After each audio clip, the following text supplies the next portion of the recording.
berlebihan buat kami. Jadi kami diteror. Mungkin teman-teman wartawan juga udah bisa melihat kan, sebenarnya mobil yang kami selama ini pergunakan di sana disiram air keras. Ya. Jadi itu yang membuat kami perlu perlindungan, membuat kami ini dalam bahaya, nggak bisa dibiarkan. Kita akan terus berjuang. Ya, akhirnya kita dapat informasi dari kawan, terus kita menghadap ke Pak Ketua, ke beliau untuk memberikan solusi. Kami ini kan konsumen, ya kami ini korban, kami dituntut balik, ya kan, dan diteror. Ini negara hukum loh, ini negara Indonesia, ya. Saya berharap BPKN memberikan bantuan kepada kami, dan saya berharap juga kalau misalkan bisa dibantu untuk menghadap presiden, kami akan menghadap presiden terbaru ini, mudah-mudahan bisa membantu kami. Maret nggak bisa saya sebutkan, cuma pas kejadian sesudah sidang waktu itu, kurang lebih 2 minggu yang lalu mudah ya. Hampir 1 bulan ya, saya agak lupa. Cuman kita tutupin karena kita tidak mau memperkeruh suasana. Kita berharap mungkin ada solusi yang bisa kita berikan lah, gitu. Solusi yang kira-kira bisa kami tempuh supaya kami tetap bisa terlindungi, tetap bisa aman. Makanya istri nggak berani ke sana lagi karena ada kasus itu. Jadi dia benar-benar nggak terdetek sama sekali gitu Pak. Dan di sana juga ada CCTV, ya kan. Terus kita di sana juga dilindungi teman-teman juga.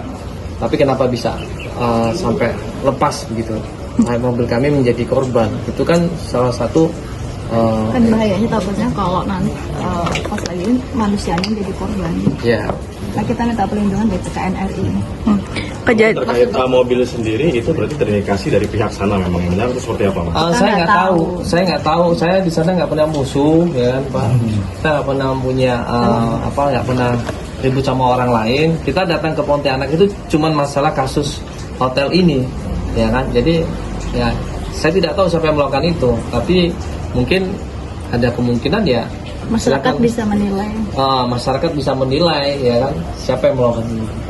Mas Mandala, tapi untuk pelakunya dugaannya gitu, maksudnya laki-laki perempuan atau berapa orang gitu? Atau mungkin ada barang bukti berupa CCTV seperti itu Pak? CCTV sudah dicek, itu kejadian nggak di rumah. Ya.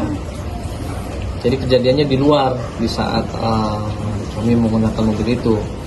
Jadi kita nggak tahu kejadiannya di mana, tapi pas tiba-tiba kita cek mau cuci mobil, loh mobilnya melepuh, gitu kan? Kita akhirnya tidak sembarangan identifikasi, kita tanya sama bengkel mobil, ini kenapa mobil ini kok bisa sampai seperti ini? Dan mereka ngecek dan mereka mengambil kesimpulan bahwa ini disiram air keras. Nanti Mbak ya, kita belum tahu. Mobil sendiri pribadi? Itu mobil saudara sih sebenarnya. Nah, karena kita tidak tinggal di Pontianak, jadi ada seorang yang bantuin untuk mengantar kami di sana. Tapi kan akhirnya tidak hanya kami yang terancam, saudara kami juga terancam. Itu akhirnya mengakibatkan banyak pihak yang merasa terancam di sini. Ya kan, sedangkan ini kan negara hukum, ya kan. Masa kami konsumen jadi korban kok kemudian diteror secara anarkis, itu kan tidak boleh.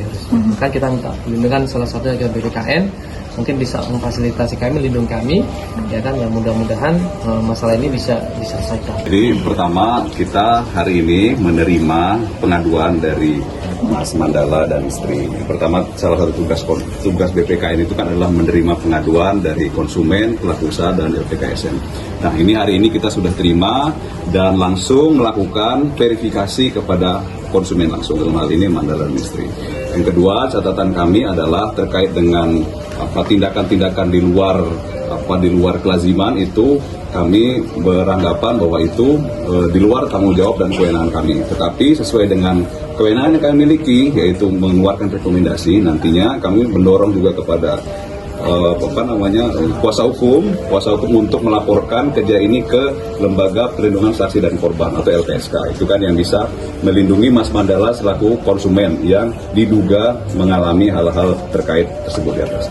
Terkait dengan persidangan, kami selaku BPKN tidak bisa masuk intervensi terlalu jauh, tapi dalam waktu dekat karena pengaduan ini sudah masuk, kami akan melakukan klarifikasi kepada pelaku usaha. Ya, kami akan coba untuk panggil pelaku usaha tersebut dari pihak hotel untuk mendalami apa sih sebenarnya yang terjadi, sehingga pengaduan Mas Mandala ini bisa terang dan jelas, sehingga hak-hak konsumen itu bisa terpenuhi dengan baik.